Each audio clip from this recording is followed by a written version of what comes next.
Ողջույն։ 534 տարի առաջ 1492 թվականի օգոստոսի 3-ին իսպանական Պալոս քաղաքի նավահանգստից 3 նավեր Սանտա Մարիա Պինտա եւ Նինյա նավապետ Քրիստոֆոր Կոլումբոսի ղեկավարությամբ մեկնում են դեպի արևմուտք, դեպի Ասիա ծովային ճանապարհ որոնելուն։ Ներկայացնեմ հետևյալ գիրքը։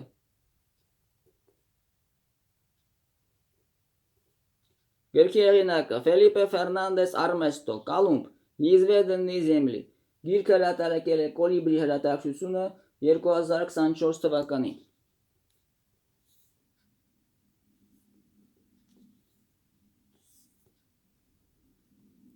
Քրիստոֆոր Կոլումբոսը իսպաներեն Կրիստոբալ Կոլոն ծնվել է Իտալիայի Ջենովա քաղաքում 1451 թվականին։ Իր հայրը Դոմենիկոն ջուլհակ էր, իր եղբայրը Բարտոլոմեոն ամեջական մասնակից էր եւ աջակիցը իր կարիերայի վերքին եւ հայտնագործություններին։ Իր ավագ որդին Դիեգոն եւ ոչ օրինական որդին Ֆերնանդոն հնարավորության դեպքում աջակցում էին իրեն եւ վերջում ժառանգեցին իր ունեցվածք եւ տիտղոսները։ Քրիստոֆոր Կոլումբոսը իր ամբողջ գիտակից կյանքը նվիրեց Եվրոպայից դեպի Ասիա ծովային ճանապարհ որոնելուն։ Դրա համար նա դիմեց եվրոպական երկրների միապետներին։ Պորտուգալիայի, Անգլիայի, Ֆրանսիայի միապետները քննարկումներից եւ մտորումներից հետո մերժեցին։ Իսպանիայի Ֆերդինանդ 5-րդ արքան եւ իր կինը Իզաբելլա առաջին թագուհին քննարկումներից եւ մտորումներից հետո համաձայնություն տվեցին, որ Քրիստոֆոր Կոլումբոսը 3 նավով մեկնի դեպի արևմուտք, դեպի Ասիա ծովային ճանապարհ որոնելու։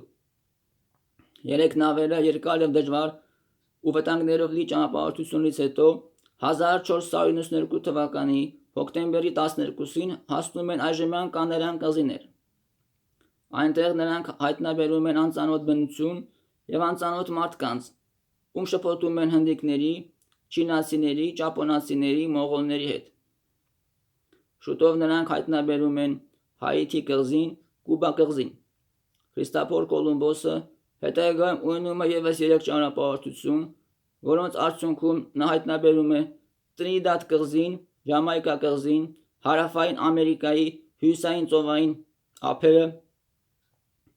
Կենտրոնական Ամերիկայի արևելյան ափը եւ այլն։ Քրիստոֆոր Կոլումբոսը մինչև իր կյանքի ավարտը չի գիտակցում, որ իր հայտնաբերված մայրցամաքը Ասիան չէ։ Իր հետ եկած իսպանացիները եւ տեղաբնիկ հնդկացիները շատ շուտով թշնամանում են։ Քրիստոֆոր Կոլումբոսը որպես նահանգապետ չի կարողանում լուծել առաջացած միջէթնիկական հակամարտությունը եւ շուտով մատնիչների բողոքների պատճառով ձերբակալվում է։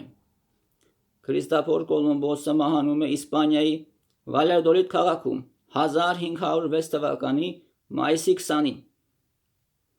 Քրիստոֆոր Կոլումբոսի ճանապարհորդությունների արդյունքում արևմուտքում հայտնաբերվում է մի մեծ աշխարհամաս՝ Ամերիկա, որը ի վերջո 20-րդ դարում դառնում է արևմտյան քաղաքակրթության կենտրոնը։ Անվերջ կարելի է խոսել Քրիստոֆոր Կոլումբոսի եւ իր ճանապարհորդությունների մասին, բայց այսօր այսքանը։ Շնորհակալություն ուշադրության համար։